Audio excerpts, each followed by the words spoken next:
Bonjour à tous et à toutes, aujourd'hui on se retrouve pour une nouvelle vidéo des gens du dimanche, et aujourd'hui on va directement parler des infos.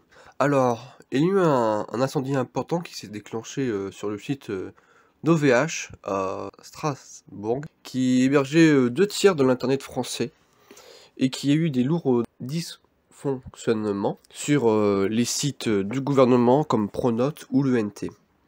Ensuite, il y a eu un événement assez dramatique le jour du droit de la femme. Il y a eu la mort par noyade d'une adolescente de 14 ans, lundi à Argenteuil. Beaucoup de personnes disent que au final c'était pas une noyade, comparé à la première hypothèse, à la première version, mais c'est plutôt lié à carrément un homicide, à cause d'harcèlement que deux gosses ont fait à la fille de 14 ans.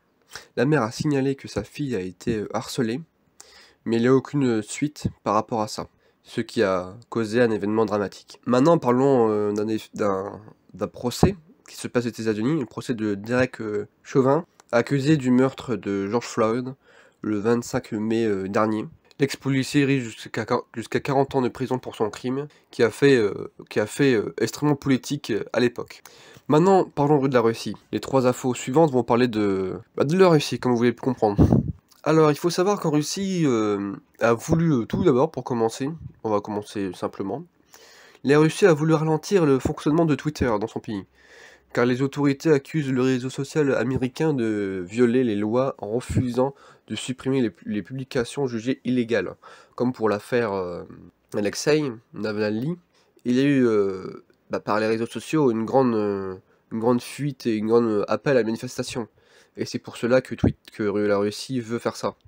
C'est un peu un stratagème assez spécial, mais il profite un peu de l'occasion pour faire cela. Ensuite, la Russie et la Chine veulent construire ensemble une station sur la Lune. Ce projet sera ouvert à tous les pays intéressés. Donc tous les pays qui voudront participer et être partenaires pourront, mais il y a aussi les entreprises qui pourront. Et les deux nations assurent que tout le monde sera bénéfique. L'annonce a été faite le 9 mars, donc mardi. Cosmos et la SNCA. Si vous demandez qu'est-ce que c'est les groupes spatials de la Russie et de la Chine.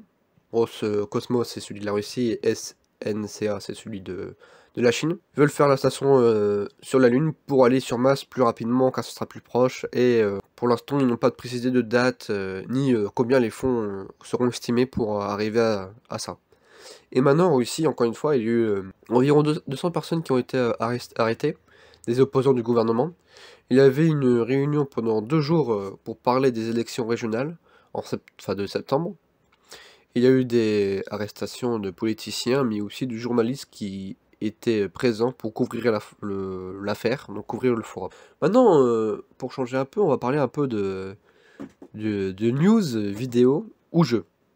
Tout d'abord, on va commencer par une petite news jeux vidéo. On va commencer par Santa Monica, donc les créateurs de God of War, qui embauche un scénariste pour un projet non annoncé. Santa Monica, le studio que l'on présente pas plus, et qui travaille maintenant depuis plus de 15 ans sur le saga God of War, vient aujourd'hui d'annoncer sur les réseaux sociaux être à la recherche d'un scénariste pour son projet non annoncé. Ainsi, jeuxvideo.com annonce. Extrêmement intéressant.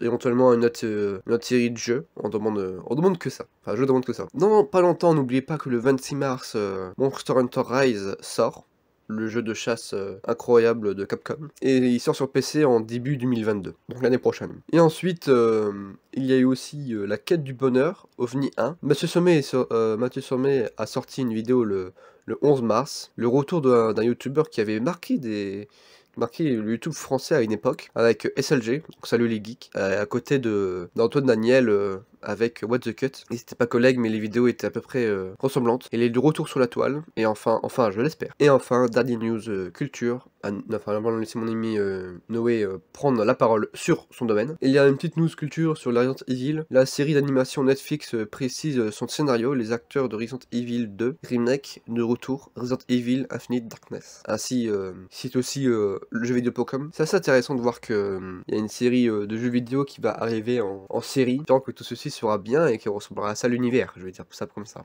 Maintenant, du coup, je vous laisse la main avec mon ami Noé et je vous dis à plus tard. Bonjour à tous et bienvenue dans ce nouvel épisode des gens du dimanche. Aujourd'hui, nous allons nous attaquer à un sujet en particulier que je pense qui sera mon sujet principal aujourd'hui.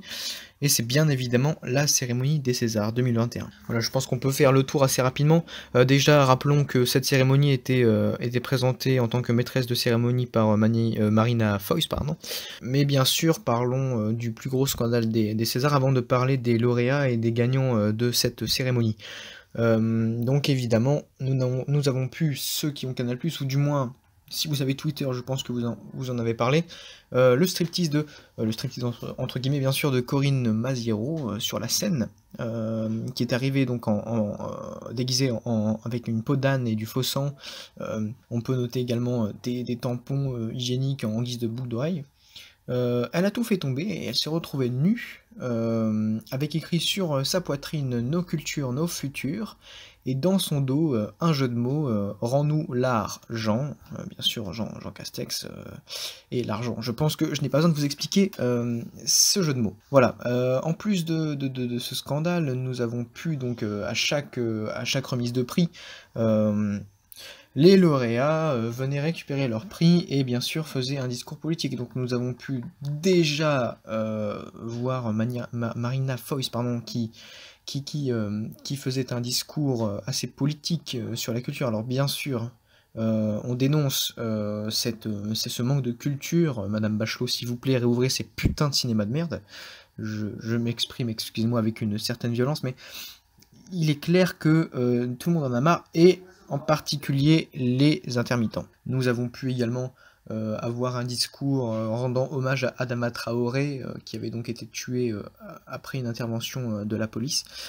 Voilà, donc une cérémonie assez scandaleuse, qui bien sûr, voilà, les gens font des scandales autour, mais en soi, voilà, c'était une cérémonie, les gens ont le droit de s'exprimer. Voilà, donc maintenant passons à des choses un peu plus intéressantes et un peu plus joyeuses, en parlant tout simplement des films qui ont remporté les prix, avec notamment Albert Dupontel qui a remporté le César du meilleur film et le César du meilleur réalisateur. Voilà, donc en meilleure actrice dans Antoinette dans les Cévennes, nous avons pu voir Laure Calamy, le meilleur acteur Sami Bouajila, donc meilleur film Adieu les cons de Albert Dupontel, et l'espoir féminin, donc Fatia Youssouf dans Mignonne, le film Mignonne, qui est d'ailleurs un très bon film, qui dénonce beaucoup de choses de la société. L'espoir masculin, c'est Jean-Pascal Zadi, donc Tout simplement noir, qui est une satire. Meilleur acteur secondaire, Nicolas Marié dans Adieu les cons. Drunk, film de Thomas Winterberg, meilleur film étranger. Et voilà, donc et meilleur réalisateur, donc Albert Dupontel. Une dernière aussi, la meilleure actrice secondaire, Émilie Dequesne, dans Les choses qu'on dit, les choses qu'on fait. Voilà, donc ce sont les Césars les plus importants de la cérémonie. Je pense que voilà, ce scandale n'est pas à forcément retenir, en sachant que lundi prochain, c'est la cérémonie des Oscars, donc on en reparlera dans le prochain épisode des gens du dimanche. En tout cas, merci d'avoir suivi cet épisode, et donc on se donne rendez-vous la semaine prochaine. Au revoir.